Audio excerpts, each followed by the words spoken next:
amazing, I thought, well, 29mm diameter, 30mm diameter, it should probably fit either way. And I was wrong. The material, the PLA, is hard enough that it doesn't give very much. So I had to, luckily with 3D printing, if it doesn't fit just right, you make it a little smaller, and you make it a little smaller, you make it a little smaller, or you just, make 15 of them, put them on the build plate that are all different sizes, gradations, print them all out, and you find the one that works the best. And then the others you can throw in, and it's not a big deal. So that's what I was able to do, and I was able to come up with 29.1 diameter for these pieces. That's just what it takes for this material for my machine to make them work very well. So I made a bunch of these, and I made them in fun colors, and I put them on Etsy. I thought, well, people will like these. They'll like, neat ones, buy your team color or something like that. I haven't gone straight to Ozark Outdoor and said, here's a package deal, a bunch of these. I gave some to the owner, Jim Frank. I said, here, what do you think of these? And I thought he would say, I'll take 100. But I was wrong, so that didn't happen. That's okay. I'm still printing them. I'm still enjoying messing with them. What I use is an Autodesk product called 123D Design. It's free download. You can play with it. It's pretty simple CAD stuff. It's nice because it will immediately export STLs, 3D printable things. It integrates well. They've got a nice workflow of those kinds of things. It doesn't have all the things a true CAD person would hate it, I expect, is you can't automatically get to a lot of the functionality that you need to with some of the bigger products. But you can do this kind of thing. You can do it with SketchUp. Now SketchUp, I think, has some things where you can quickly design some things. You could also do this in some much easier products like Tinkercad. So I liked it because I was able to refine things. I'm able to put a nice fillet on some of these pieces and that kind of stuff where it's not going to leave rough edges. Imagine if you combed your head on it, it would and be sharp and that'd be something else. So once I had my known diameter I had to work with, well, then I'm going to change it some. I'm going to come up with some different designs, just sort of a round one like that. Just playing around with the idea, I thought, bumper sticker space. People are putting all kinds of bumper stickers, but what if you could change out your bumper sticker more readily? So this is another Yakima bar. I call this, Yakima bar sign, and this would be something like you see you've been to some location, and so you get the sticker for that location wherever it is. And thought, well, you've been to the Ozarks, so you can put on your Ozark thing. You can take it off, put it on. I think of. And I'm really hung up on the Yakima thing. I like it. But in the front, a lot of times people put the Yakima airfoil and they put a lot of stickers on the front. And I figure that's business in the front, party in the back. So you can put this on the back, and people see it all the time. And you could still take it off and it would be, whatever you want. That one is too big. It's too large. And so the nice thing is you just change small things about it. For another one, you come up with something smaller, a little better size, something like that. So I like designing these. I at this point haven't taken this anywhere. It's not proprietary or anything like that. I haven't posted the designs on Thingiverse, so I'm thinking about just like dumping it out there and saying, I've got all these designs, but I'm not doing anything with it. Somebody else, please go crazy with it. And they could license them from me if they wanted to.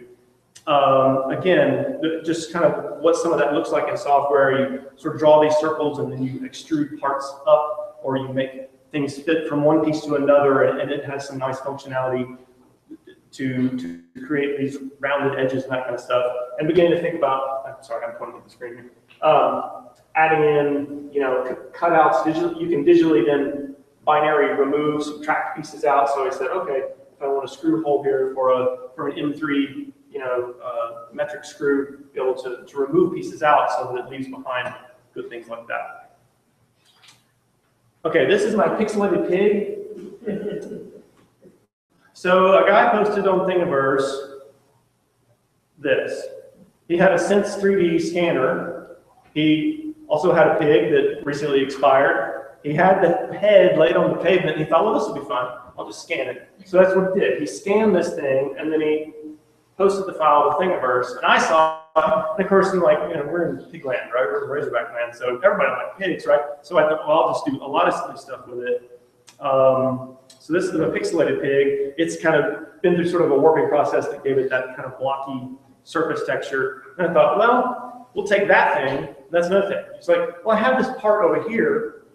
I can just digitally, stick these two things together here on the build plate, build it up. I had this nice piece, and so now we have, this is what it came out to be. It's for your trailer hitch. You know, you plug it in, you put it in there. It's kind of sharp and jaggy though, which I can attest to. You know, I cut myself at one point, which was silly. But anyway, I just thought that would be a fun thing. No one has offered me millions of dollars to buy it off the back. Okay, so then this guy, so the Pigalope, the Razorbuck, the whatever you want to call it. So, you know, this kind of fun thing. And you can see there, some of it's sort of faceted a little bit. And that's in terms of like you're reducing the mesh. So it went from the Sense 3D scan, millions of points all the way around. You create a point cloud or something like that. Then we reduce, and so you get this much more like the sort of geodetic looking sort of parts there. The antler is one scanned antler. Someone else on Thingiverse had this scanned antler. And that's another thing you can do. Like, well, I'll just make the mirror of it digitally, whoop, copy, paste. Okay, stick it on whatever you want. So here's the Yakima cap. So you can stick one on this side or one on this side for your Yakima racks and look like a complete fool. Maybe look like a fool. The pig, just one thing about that is, so it's on Thingiverse. It was his design. It's put in, you know, common, whatever licensing it was. And so I contacted the guy and I said, if I sell some of these, I will give you money. What do you want? And he's like, 10% net. Because I don't want to sell very much. At this point, sold zero, so I don't owe him anything. But that would just be a fun thing to do. So maybe sometime people will buy a lot of pigs. I'd have to really get out there and start humping to make those things go. So that's a fun thing. I've also put, you know, the hole in the back. You can stick it directly on your Yakima caps. This one's different. This is on a flexible filament. I don't want to go too far down the road, but if you hit your head, it would soften the blow somewhat. Okay. Okay. So 3D topo maps. So here's what happens. We select data from the USGS website or somewhere else. We use a GIS program. So the GIS is specific for map makers, cartographers, that kind of stuff, to view and extract what we're looking for. Then I use MeshLab to convert it to an STL, STL being the file that 3D printers read. That's what they speak. I use Mesh Mixer to add sides and bottom and then print it. So we get back to point clouds, we get back to data, the topographical maps, and most of these other things as well. The topographical maps, you've got X, Y, and then Z. And so you've got, you know, UTM coordinates, northing, easting, and then you've got an elevation, or you've got latitude, longitude, and then an elevation on top of Z elevation on top of that. It's X, Y, Z coordinates. So, you know, it's what you would have seen in, you know, calculus or something like that, where it's just points around. Okay, so let's see. We start with this. Okay, this is USGS viewer. What do they call it? The nationalmap.gov. Something like that. Viewer. Anyway, national map. Okay, so here we got this, and we're gonna burrow down in. Then we're gonna select an area, and it's gonna give us some options.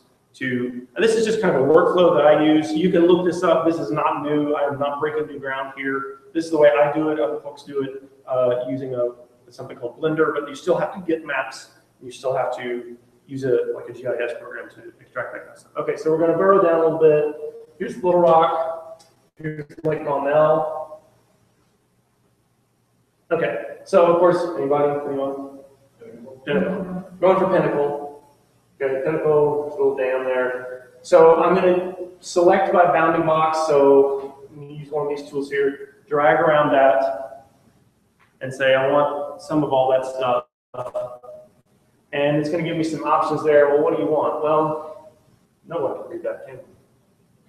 Okay, elevation, DEM products, some elevation source data, ortho imagery. Okay. All right. So here's the elevation DEM products, and the thing that we're interested in here is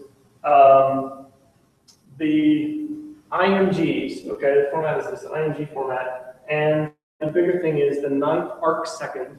That's the resolution that they put it at, and I can't remember what that boils down to. I think it's about 10 meter versus the third arc second, okay? Clearly 3 times is that much. You get a much higher resolution.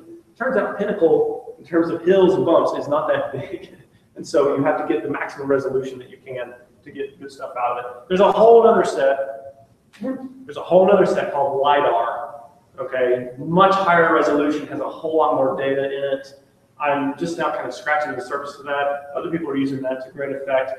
That you can, it's like, oh, there's the car sitting next to the building. It gets down to a much finer resolution. This, you'll see kind of where we get to. So we select some products there. Then we pull it into our QGIS. This is a free download, but it's got a really high learning curve, and I just know little tiny bits of it. So this is what it looks like. The product that I got for, of course, humongous files. And you're saying, oh, Pinnacle, right, where's Pinnacle? And it's not obvious on this, and it helps if you also download some of the other imagery so that you can begin to place where things are. Pinnacle is there. Okay, it's a bright spot. So what we're given here, black and white, pure black and white. Black is 0, white is the highest points. So you see the brighter spot is the little peak there, and then Chenal Mountain, which is the highest point in Pulaski County, not Pinnacle, which a lot of people think. But it's neat to see all these other things that are going on up here, and it's hard to tell. The Arkansas River runs by here, and then we see a tighter shot of that. I don't know if you guys can see that at all, but you can see here's Pinnacle, and then the Mono Pinnacles, and what's this like? Folk Mountain and whatever that's over there. There's the dam, so you can begin to see that kind of stuff. Okay. So, right. So now you can see what I was pointing into. There's the dam and that. And then we'll see those features in the map. Okay. Okay, so we extract the data out, which I had to use a script to do, and I'm not just going to put the script up there because it doesn't mean a whole lot. But you've got to extract the data into a format that you can then jump into this mesh. So again, we're talking about just pure data, just pure numbers. We've got X, Y, and Z. So we're these triplets that you get, X coordinate, Y coordinate, and then a Z coordinate. We change that, we extract it, we change those things from an XYZ to an ASCII triples. Okay, so this program now, which is MeshLab, thinks these are ASCII triples, and so it reads it in just like you have it in Excel, and you would plot the data. This guy reads it in and forms you've got a point cloud here, okay, and it kind of puts it all together. Now this one, you'll say, well, it doesn't look like a Pinnacle. That's an ugly bird. This is not Pinnacle. Does anybody recognize it? You wouldn't. If you flipped it over, because it came in the other way, you're looking from the north to the south of Pettygene. Okay, here's the peak. There's where Pettygene's grade is. Okay, and then you can see like there's the lake, and then like you walk down to the falls from up here in there. Okay, this also is a much higher view than you would expect to see. It's just the Z height result on that one. Okay, and we use a mesh mixer. So we have this point cloud. So what we have is one side. It's basically like we don't have a box. We have a sheet of paper. Okay, and we have a one-sided sheet of paper. And so the printer needs a box. It's like, I need to know where the outside of this thing is. And what we have given is a sheet of paper. And so now we have to add sides and a bottom. And so that now the printer goes, you've got an outside and an inside. I can deal with that. So we add sides and a bottom to it. The free program, Mesh Mixer, MeshLab is free as well. Okay, so this is, anybody know what that is? It's Samsung? No, it's Nebo. Okay, and it's hard to see here, but you can see this is, again, headed from the north to the south. The road goes right up there. You can see the little zigzags that move back and forth and then up onto Mount Nebo. So there are interesting features and whatnot.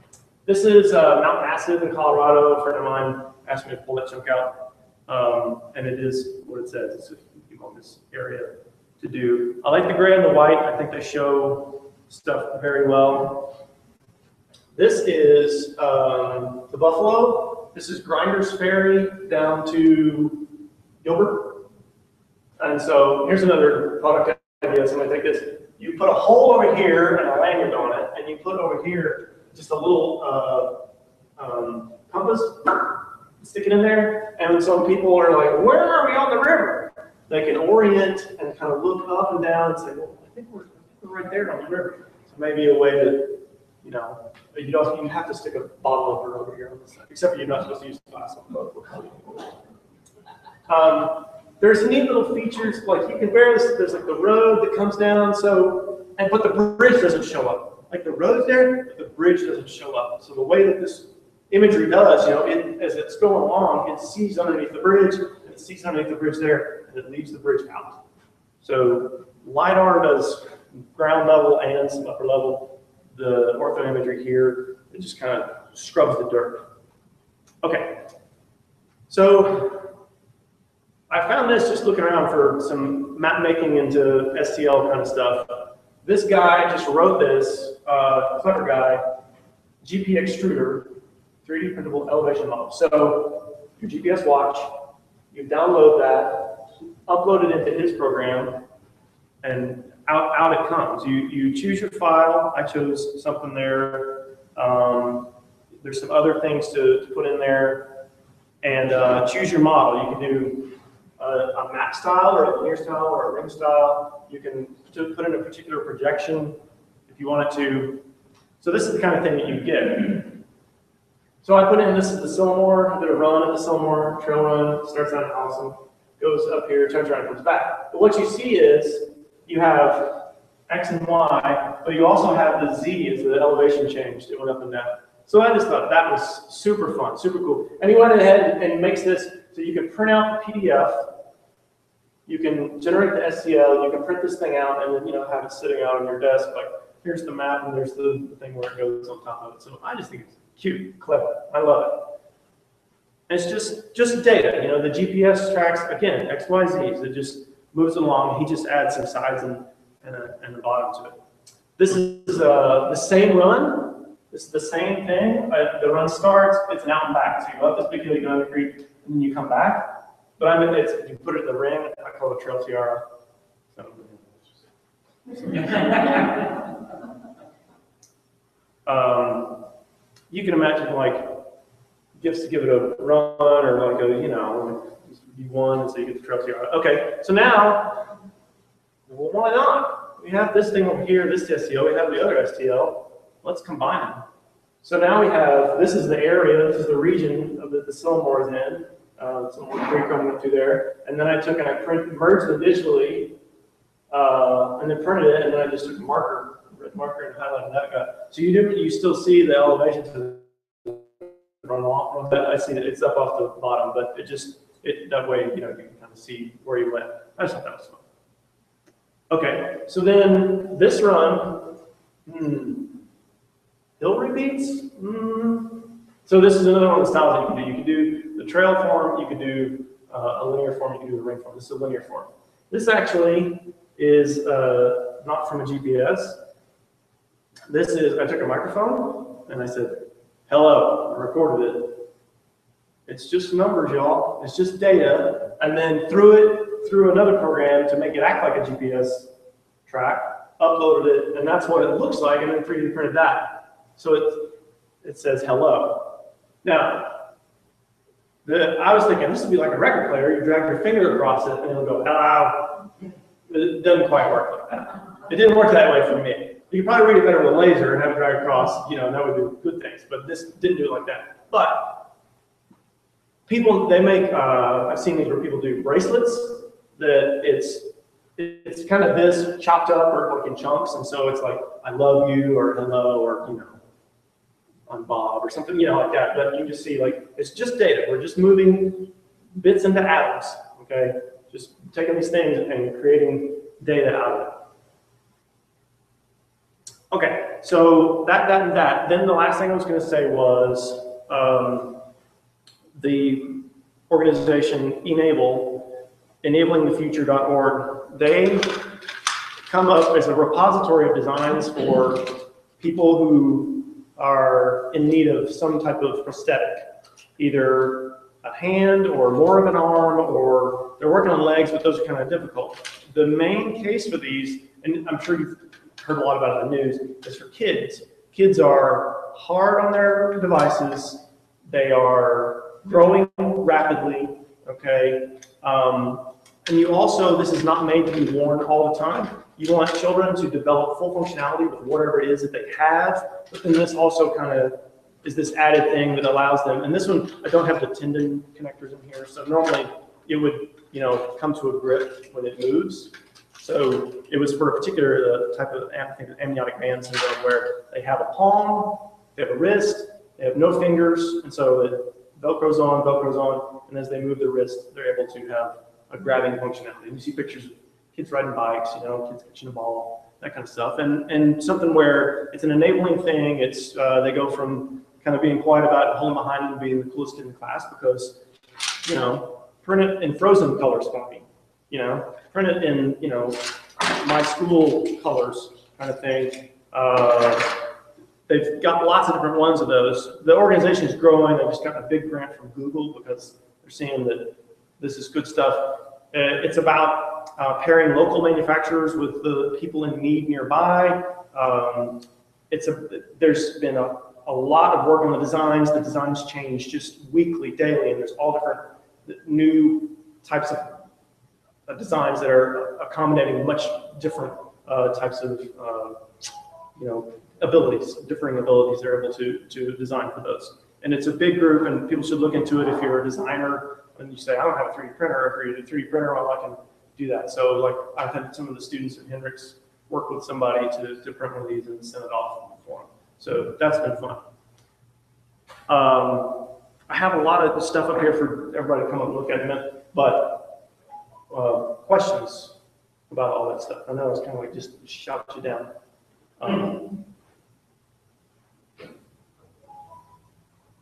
Questions? I'll put the first one out. How much technical or electronical knowledge do you need to do to use a 3D printer? You know, where is it in the scale of 1 to 10 on this? Getting better, I would say. I'll put it at a good 7.5, maybe 8. There's just enough going on with it that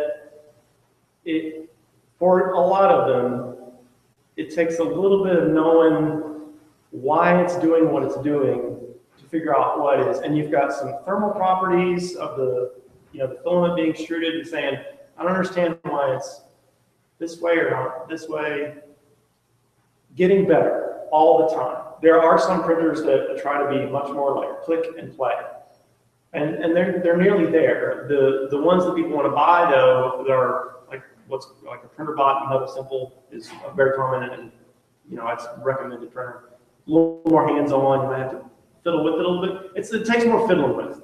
It's you know, laser printers when they first came out or something like that. Occasionally you got to take the whole thing apart to see what's going on. Maybe diagnose, oh, I've seen that, you know, pattern on that piece of paper before. That means that it's sort of like that. It's still early stage stuff, but it's coming along. And that's a really real question because people have purchased printers, taken them home, messed with them for months, and then just give them away. They can't use them. Well, that's my fear. I mean, I was at Sam's. They got one at the front door, $1,500, I think.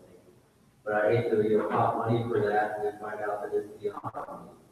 Yeah, I wish them all the best with that. Maybe they need a real high-paid 3D printing troubleshooting handyman, you know, around to deal with that. I really I wonder, how are you going to troubleshoot that? That just seems crazy to me that they're going to do that.